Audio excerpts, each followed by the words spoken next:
नमस्कार, मैं हूं संगीता श्रीवास्तव। स्वागत है आप सबका हमारे खास कार्यक्रम धनतेरस के 13 उपाय में।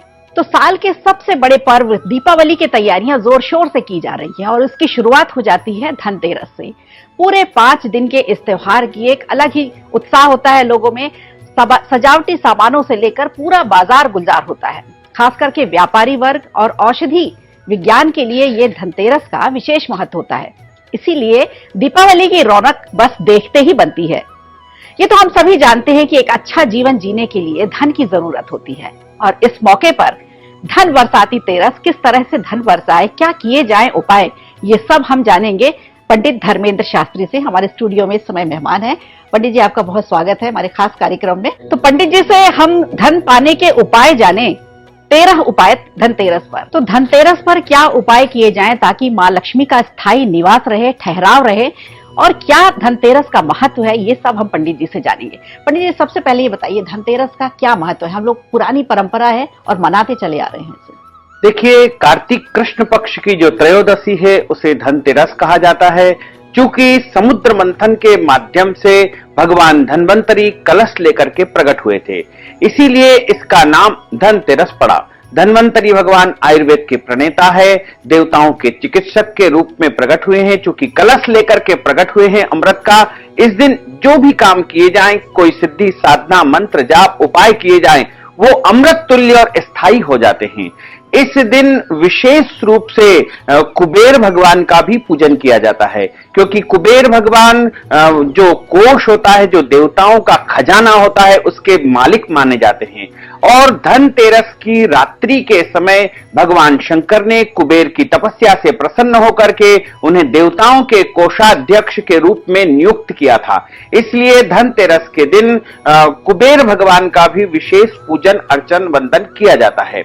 इस दिन जो भी हम कार्य करेंगे वो स्थायी रहेंगे, अमृत तुल्य रहेंगे। तो सभी कार्य करना इस दिन शुभ फलदायी होता है। योगों में यदि कोई हम सिद्धि करते हैं, साधना करते हैं, या फिर महालक्ष्मी की विशेष पूजन करते हैं, या कुबेर का विशेष पूजन करते हैं, या कोई भी उपाय इस दौरान किए जाएं धन प्राप्ति के, तो निश्चित तौर पे घर का जो भंडार है वो भरा पूरा रहता है और लक्ष्मी की कभी भी हमारे घर में कमी नहीं रहती है।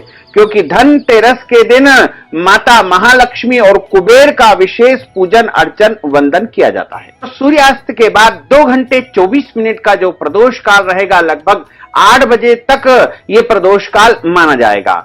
इस दौरान ये पूजा यदि कोई करते हैं, या फिर भगवान कुबेर का या माता महालक्ष्मी का विशेष पूजन अर्चन इस श्रेष्ठ मुहूर्त में किया जाए, या फिर इस श्रेष्ठ मुहूर्त में यदि कोई भी काम किए जाए, तो वो अमृत तुल्य और स्थायी रहेंगे।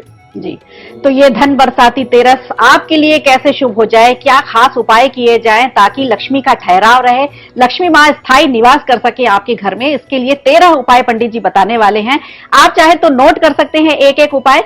पंडित जी, सबसे पहले ये बताइए कि ये जो 13 उपाय आप बताने वाले हैं, ये 13 उपाय क्या धनतेरस के दिन ही करने हैं अपने को, या 2-3 दिन लगातार जो पंच पर्व है हमारा, ये 5 दिन कर सकते हैं? देखिए, विशेष रूप से तो इनका महत्व धनतेरस के दिन ही करने का है, लेकिन यदि आप चाहें तो 5 दिवसीय जो महापर्व होता है, इन दिनों में रोजाना भी ये उपाय कर सकते हैं।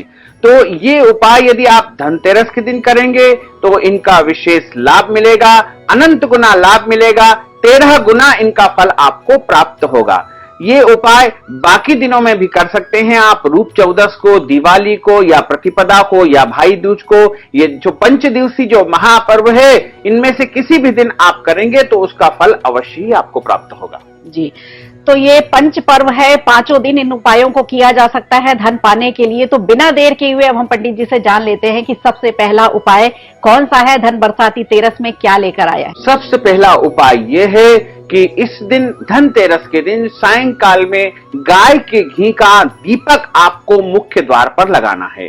प्रदोष काल में यदि यह दीपक आप लगा देते हैं तो महालक्ष्मी की जैसे ही दृष्टि पड़ेगी, कुबेर भगवान की जैसे ही दृष्टि पड़ेगी आपके द्वार के ऊपर, वैसे ही वो आपके घर में प्रवेश कर जाएंगे।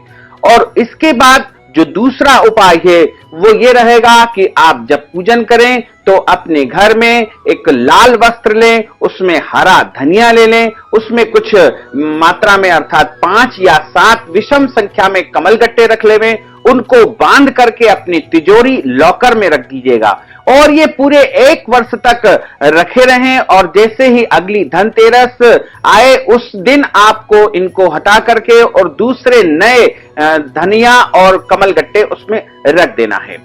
इसके बाद जो तीसरा उपाय है वो इस प्रकार रहेगा कि 11 बिल्व पत्र आपको लेना है। बिल्व पत्र माता महालक्ष्मी को अत्यधिक प्रिय होते हैं और बिल्व फल या बिल्व का जो पेड़ है उससे माता महालक्ष्मी की जो है उत्पत्ति बताई गई है। बिल्व पत्र आपको 11 लेना है, उनके ऊपर आपको श्रीम इस प्रकार का मंत्र आपको चंदन से लिख देना है, पीला चंदन जो अष्टगंध होता है उससे आप लिख दीजिएगा और एक एक बिल्व पत्र माता महालक्ष्मी को आप अर्पित करते जाइए। इससे आपके घर में धन की कमी नहीं रहेगी और आपका भंडार हमेशा भरा पूरा रहेगा। इसके बाद आपको कुबेर की प्रसन्नता के लिए भी मंत्र जाप करना चाहिए। कुबेर के कई अचूक मंत्र बताए गए हैं। कुबेर का मंत्र इस रात्रि में या सायंकाल प्रदोष के समय कोई भी जपता है तो विशेष फल की प्राप्ति होती है, क्योंकि कुबेर को इसी दिन कोषाध्यक्ष नियुक्त किया गया था और कुबेर की प्रसन्नता हमको प्राप्त करनी है तो धनतेरस के दिन उनका मंत्र जाप करना चाहिए, क्योंकि कुबेर देवता मंत्र जाप करने से अत्यधिक प्रसन्न होते हैं। इनके लिए ओम कुबेराय नमः ये सबसे सरल मंत्र है। इसके अलावा भी कई दुर्लभ और गुप्त मंत्र कुबेर के बताए गए हैं। इसके बाद आपको बिल्व फल जो होता है वो उसको लेकर के श्री सूक्त के माध्यम से आप हवन करें। बिल्व फल की आहुति देते हुए यदि माता महालक्ष्मी का जो बीज मंत्र है ओम महालक्ष्मी नमः, इस मंत्र से यदि आप आहुति लगातार देते जाएंगे तो माता महालक्ष्मी की आपके ऊपर विशेष कृपा रहेगी और माता महालक्ष्मी की कृपा से आपको कुबेर का भी आशीर्वाद अवश्य ही प्राप्त होगा, क्योंकि लक्ष्मी जब प्रसन्न होती है तो कुबेर भी प्रसन्न होते हैं। तो इस रात्रि में आपको हवन करना है। बिल्व फल के जो है टुकड़े छोटे छोटे ले लीजिएगा और माता महालक्ष्मी का बीज मंत्र जप करते हुए आपको हवन करना चाहिए। इसके बाद इस दिन रात्रि को या दिन में आप कभी भी एक सिक्के के ऊपर माता महालक्ष्मी का जो बीज मंत्र है वो या फिर एक स्वस्तिक बना करके, कैसर से आपको स्वस्तिक बनाना है और इस सिक्के को आपको अपनी तिजोरी में या फिर अपने लॉकर में या अपना जहां भी धन रखने का स्थान है वहां पर आप उस सिक्के को रख दीजिएगा और पूरे वर्ष 1 साल तक इस सिक्के को आप रखे रहने दीजिएगा।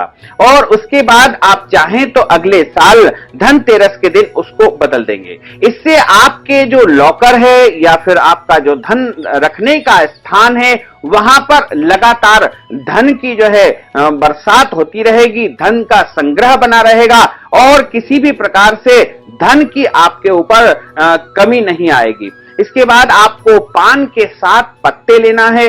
पान के जो पत्ते होते हैं जो हम खाने में भी उपयोग करते हैं वो डंडी वाले पत्ते आप 7 ले लीजिए। उनके ऊपर लाल कुमकुम से स्वस्तिक बना दीजिएगा और स्वस्तिक बना करके उन पान के पत्तों को एक एक करके माता महालक्ष्मी को आप धनतेरस के दिन यदि अर्पित कर देते हैं तो आपके ऊपर मां की विशेष कृपा रहेगी, क्योंकि पान जो है नागलोक से आए हैं और नागों के पास में पूरा खजाना है, पूरा जो है ऐश्वर्य है और उनकी कृपा से आपको धन धान्य की कमी नहीं रहेगी और माता महालक्ष्मी को आपका जो है विशेष माता महालक्ष्मी का आशीर्वाद आपके ऊपर सदा बने रहेगा।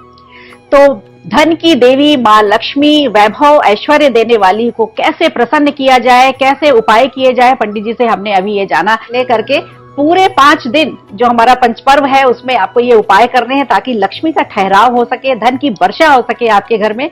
हमारे साथ हैं पंडित धर्मेंद्र शास्त्री जी जो उपाय बता रहे हैं आपको कि धनतेरस के दिन हम क्या क्या उपाय करें ताकि धन की बारिश हमारे घर में हो सके। कुछ उपाय हमने अभी जाने हैं और बाकी के जो बचे उपाय हैं वो हम पंडित जी से जान लेते हैं। जी देखिए, धनतेरस के दिन आपको एक नारियल लेना है, अच्छा श्रीफल लेना है, जिसमें पानी बचता हो ऐसा श्रीफल आप लीजिएगा और श्रीफल के ऊपर जो छिलके होते हैं उनको पूरी तरह से साफ कर दीजिएगा, हटा करके एकदम उसको साफ स्वच्छ कर लीजिएगा, उसको शुद्ध जल से धो लीजिए और उसके ऊपर कुमकुम अर्थात रोली के माध्यम से एक स्वस्तिक बना दीजिएगा। स्वस्तिक बना करके उस पे कलावा लपेट दीजिए और उस नारियल को आप अपनी तिजोरी, लॉकर या फिर अपने पूजा स्थल में रख दीजिएगा और इस नारियल को पूरे 1 वर्ष तक लगातार वहीं पर रखे रहने दीजिएगा। जब अगले साल आप पुनः पूजा करें या पुनः इस उपाय को करें तो वो जो नारियल आपने रखा था उसको आप विसर्जित कर दीजिएगा। धनतेरस के दिन नारियल रखने से माता महालक्ष्मी की विशेष कृपा होती है, क्योंकि नारियल को श्रीफल कहा गया है। श्री का अर्थ होता है माता महालक्ष्मी और महालक्ष्मी का सबसे प्रिय फल कोई है तो वो श्रीफल है और श्रीफल रखने से माता महालक्ष्मी का आगमन होता है। जहां पर श्रीफल रखा जाता है वहां माता महालक्ष्मी स्थायी रूप से निवास करती है। इसके बाद 9वां उपाय आएगा कि आपकी जो दहली है जहां से आप घर में प्रवेश करते हैं उस दहली के ऊपर आपको सिंदूर से एक छोटा सा स्वस्तिक बना देना है और यह स्वस्तिक आपको धनतेरस के दिन में भी बना सकते हैं या धनतेरस की शाम को भी बना सकते हैं या रात्रि में भी बना सकते हैं। वो धनतेरस के दिन पूरा दिन बना रहे दहली के ऊपर स्वस्तिक और अगले दिन जब आप सफाई करें उसमें साफ हो जाए, कोई परेशानी नहीं है। लेकिन धनतेरस के दिन कोशिश करें कि पूरे दिन और रात वो स्वस्तिक पूरी तरह से मिटे नहीं और बना रहे और स्वस्तिक को देख करके माता महालक्ष्मी आपके घर में चली आएगी और आपके घर में स्थायी रूप से निवास करेगी। इसके बाद में 10वां उपाय आपको ये करना है कि धनतेरस के दिन आपको एक तांबे का या फिर पीतल का नया लोटा लेना चाहिए। पात्र हम खरीदते हैं और उसमें आपको एक तांबे या पीतल का एक लोटा जिसे हम कलश कहा जाता है उसको आप लेकर आएं और कोड़ी जो कि बाजार में भी मिलती है, पूजा की दुकानों पर मिलती है या फिर कहीं भी रत्न वालों की दुकानों पर मिल जाएगी, कोड़ी आप ले लीजिएगा। 5 या 7 कोड़ी आप ले लीजिएगा और उनको अच्छी प्रकार से जल से स्नान करा करके उनको गंध अक्षत पुष्प से पूजित करके और उन कोड़ी के साथ में कमल गट्टे लेकर के उस कलश में रख दीजिएगा। वो जो तांबे का या पीतल का आपने कलश लिया है उसके ऊपर एक पीला कपड़ा बांध करके उस कलश को आप अपने पूजा स्थल में या फिर अपने लॉकर में या फिर अपने जहां भी शुद्ध पवित्र स्थान आपका घर में हो, पूर्व और उत्तर का जो स्थान माना जाता है वो लक्ष्मी का निवास माना जाता है, वहां पर इस कलश को स्थापित कर दीजिएगा और अगले वर्ष तक 1 वर्ष तक वो तांबे का कलश रखा रहे और उसके बाद जब अगला धनवंतरी का जो दिवस है धनतेरस आए उस दिन उस कलश को लेकर के अपने उपयोग में पूजा में आप लीजिएगा। फिर से एक नया कलश और नई कोड़ी आप वहां पर रख दीजिएगा। इस प्रकार आपको कलश की स्थापना पूरे वर्ष के लिए धनतेरस के दिन करना चाहिए। धनतेरस के दिन चूंकि धनवंतरी का भी दिन है, माता महालक्ष्मी की प्रसन्नता का दिन है, तो धनतेरस के दिन जो अपने घर की लक्ष्मी होती है, गृहिणी जिसे कहा जाता है, उनका सम्मान उस दिन अवश्य ही होना चाहिए। उनको उपहार स्वरूप साड़ी, सौभाग्य की वस्तुएं और कुछ मिठाइयां दान अवश्य करना चाहिए। घर में जो आपकी पत्नी है वो लक्ष्मी स्वरूपा है, यदि घर में बहू है तो वो भी लक्ष्मी स्वरूपा है। घर की जितनी भी गृहिणियां हैं उनके लिए वस्त्र और मिठाई दान स्वरूप अवश्य ही देना चाहिए। लेकिन ये ध्यान रखें कि उस दिन बाहर की कोई भी महिलाओं को अपने घर से कोई भी सामग्री नहीं दे। घर की ही महिलाएं यदि दान स्वरूप कोई सामग्री लेती है तो घर की लक्ष्मी घर में विराजित रहेगी और माता महालक्ष्मी इससे अत्यधिक प्रसन्न होगी और आपके घर में धन का भंडार भरा रहेगा, धन की कभी भी कमी नहीं आएगी। इसके बाद में आपको 12वें उपाय के रूप में एक श्रेष्ठ उपाय करना है कि आपको केसर और चंदन दोनों को अच्छी प्रकार से मिश्रित कर लेना है। उसमें थोड़ा जल, गंगा जल मिला करके पूरे घर में आप उसका छिड़काव कर दीजिएगा। इससे घर में जो भी नकारात्मक शक्तियां हैं या फिर बुराइयां हैं, फिर दरिद्रता है, ये सब घर से बाहर चली आएगी और घर जब पवित्र हो जाएगा, पुनीत हो जाएगा, शुद्ध हो जाएगा, क्योंकि जहां पर पवित्रता होती है, शुद्धता होती है, वहां पर माता महालक्ष्मी निवास करती है। और जहां पर दरिद्रता होती है, गंदगी होती है, उस घर से माता महालक्ष्मी बाहर चली जाती है। तो आप उस जल को लेकर के पूरे घर में, एक एक परिसर में, एक एक कोने में आप उस जल को अवश्य रूप से छिड़क दीजिएगा।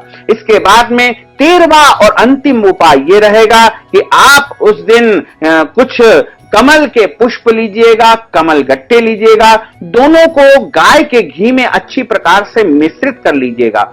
ऐसे 11 कमल के जो है बीज, कमल गट्टे जिन्हें कहा जाता है वो, और कमल पुष्प की पंखुड़ियां, 11 पंखुड़ियां लेकर के दोनों को गाय के घी में अच्छी प्रकार से मिश्रित कर लीजिए और उनको जो है आप हवन करिएगा। हवन में 11 आहुति देना है आपको। ओम महालक्ष्मी नमः, इस मंत्र के माध्यम से आप स्वाहाकार करते हुए 11 आहुति अवश्य कर दीजिएगा।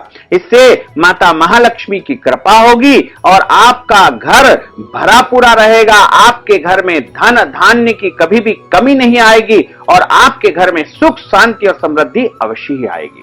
जी, तो पंडित जी से हमने जाना अभी धनतेरस पर क्या क्या 13 उपाय हैं। पंडित जी ने विस्तार से इनकी सबकी जानकारी दी और मुझे उम्मीद है आप सब लोगों ने उसे नोट भी कर लिया होगा ताकि इन उपायों को अपना सके। लेकिन अब हम पंडित जी से जान लेते हैं कि जैसे दीपावली खुशियों का त्योहार है, रोशनी का त्योहार है, हम सब बहुत खुशियों से परिवार के साथ मिल बैठकर मनाते हैं। दूर दूर से लोग इस त्योहार में अपने परिवार के साथ आते हैं। लेकिन कोई ऐसी अनहोनी, कोई ऐसी बात ना हमसे हो जाए, कोई हमसे ऐसी गलती ना हो जाए कि इस त्योहार की खुशियां गम में बदल जाएं या कोई दुख ऐसा आ जाए। तो कौन कौन सी ऐसी वर्जित चीजें हैं वो हम जान लेते हैं पंडित जी से। पंडित जी बताइए, ऐसा क्या कोई गलती हमसे ना हो जाए, कौन सी चीजें वर्जित बताई गई इस पंच पर्व में? देखिए, पंच पर्व की शुरुआत धनतेरस से होती है, जो कि भाई दूज तक ये पंच पर्व माने जाते हैं। और इन 5 दिनों में हमको सबसे पहले तो ये ध्यान रखना है कि किसी को भी उधार पैसा नहीं देना चाहिए। यदि आप किसी को उधार पैसा देते हैं तो आपकी श्री अर्थात आपकी लक्ष्मी उसके पास में चली जाएगी। यदि आप किसी से पैसा लेते हैं तो बहुत शुभ है, अन्यथा आपको किसी को भी पैसा देना नहीं है। और दूसरी बात यह है कि आपको इन 5 दिनों के दौरान अपने घर से किसी को भी शक्कर उधार नहीं देना चाहिए। और इसके अलावा दही का भी जो है देना वर्जित बताया गया है और किसी भी व्यक्ति का मन नहीं दुखाना चाहिए। इन 5 दिनों के अंदर किसी भी प्राणी को, अर्थात वो चाहे मनुष्य हो या पशु पक्षी हो, कोई भी हो, सबको आपको प्रसन्न रखना चाहिए, क्योंकि जहां पर प्रसन्नता होगी वहीं पर ईश्वर का वास होगा। और इन 5 दिनों के दौरान किसी भी प्रकार का अभक्ष भक्षण घर के अंदर नहीं होना चाहिए। जैसे जो खाने की वस्तु नहीं है वो घर में उनका प्रयोग नहीं करना चाहिए, क्योंकि अभक्ष भक्षण करने से माता महालक्ष्मी अप्रसन्न होती है और जो फल मिलने का होता है वो नहीं मिल पाता है। साथ ही साथ इस दौरान हमें यह ध्यान रखना होगा कि जो हमारा घर है वो पूर्ण रूप से स्वच्छ रहे, साफ रहे और किसी भी प्रकार की गंदगी हमारे घर के अंदर मौजूद नहीं रहे। हमारा घर बिल्कुल चमचमाता रहे और चकाचक रहे, ताकि महालक्ष्मी जैसे ही आए पृथ्वी के ऊपर तो सबसे पहले हमारे घर के अंदर उनका प्रवेश हो जाए। और इस 5 दिनों के दौरान आपको किसी के साथ भी जो है कोई ऐसा अनीति पूर्वक व्यवहार नहीं करना चाहिए। किसी का दिल आपको नहीं दुखाना है और आपको ये ध्यान रखना है कि आप इस दौरान क्रोध भी नहीं करें। जहां पर क्रोध ज्यादा होता हो, लड़ाई झगड़ा होता हो या झूठ बोला जाता हो या फिर और किसी प्रकार का कोई गलत कार्य यदि होता है तो माता महालक्ष्मी हमसे रुष्ट हो सकती है। तो आपको इन सब बातों का ध्यान रखना चाहिए और 5 दिनों तक पूरी तरह से स्वच्छता के साथ, पवित्रता के साथ में महालक्ष्मी का जो है स्वागत करने के लिए आप बिल्कुल तैयार रहिएगा। घर को पवित्र रखें, मन को पवित्र रखें, हमारे परिवार को पवित्र रखें और सभी प्रकार से स्वच्छ निर्मल अर्थात बाह्याभ्यंतर शुचि, हमारा बाह्य अर्थात बाहरी भाग, बाहरी आवरण और आचार व्यवहार सब कुछ शुद्ध और पवित्र रहे और अंतर अर्थात अंदर भी हम पूरे तरह से पवित्र और स्वच्छ रहेंगे तो माता महालक्ष्मी हमारे घर में सदैव के लिए निवास करेगी और स्थायी रूप से हमारे घर में निवास करने लगेगी। तो पूरी पवित्रता और पूरी स्वच्छता के साथ इस पर्व को हमें मनाना है, खुशियों के साथ मनाना है। पंडित जी ने बहुत ढेर सारी उपाय बताए, बहुत सारी ऐसी बातें बताई हैं जिससे हमारा ये परिवार खुशी खुशी इस त्योहार को मना सके। पंडित जी से हम ये जान लेते हैं कि ये अभी कर्ज मुक्ति के लिए क्या क्या उपाय किए जाए। जैसे ये धनतेरस है, धनतेरस में ऐसा कौन सा उपाय है कर्ज से मुक्ति मिल सके जिनसे? देखिए, धनतेरस जो इस बार महापर्व है वो आ रही है मंगलवार के दिन और मंगलवार का जो दिन होता है वो कर्ज मुक्ति का दिन माना जाता है। यदि आप कर्ज से मुक्त होना चाहते हैं तो ये हम आपको जो बता रहे हैं वो आप अवश्य करें, क्योंकि धनतेरस का दिन एक ऐसा दिन है जिस दिन माता महालक्ष्मी का आगमन होगा। जब माता महालक्ष्मी आपके घर में आएगी तो कर्ज स्वतः ही आपका चला जाएगा। तो लाल कपड़े में लाल मसूर रखना है, गुड़ रखना है, तांबे का कोई भी पात्र रखना है और इसको भगवान के मंदिर में या फिर ब्राह्मण को दान करना चाहिए। इससे कर्ज से आप मुक्त हो सकेंगे।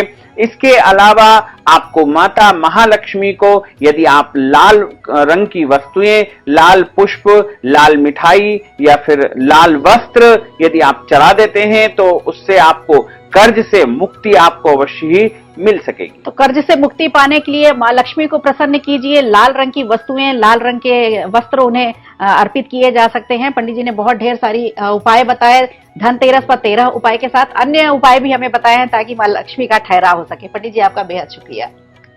तो आप भी बनना चाहते हैं कुबेर के खजाने के हिस्सेदार, पाना चाहते हैं आरोग्य और अनहोनी टालना चाहते हैं तो यम देव की पूजा कीजिए, धनवंतरी की पूजा कीजिए और कुबेर को प्रसन्न कीजिए और इन सब के साथ माँ लक्ष्मी को प्रसन्न कीजिए इन 13 उपायों के साथ। इसी के साथ अब मुझे दीजिए इजाजत। नमस्कार।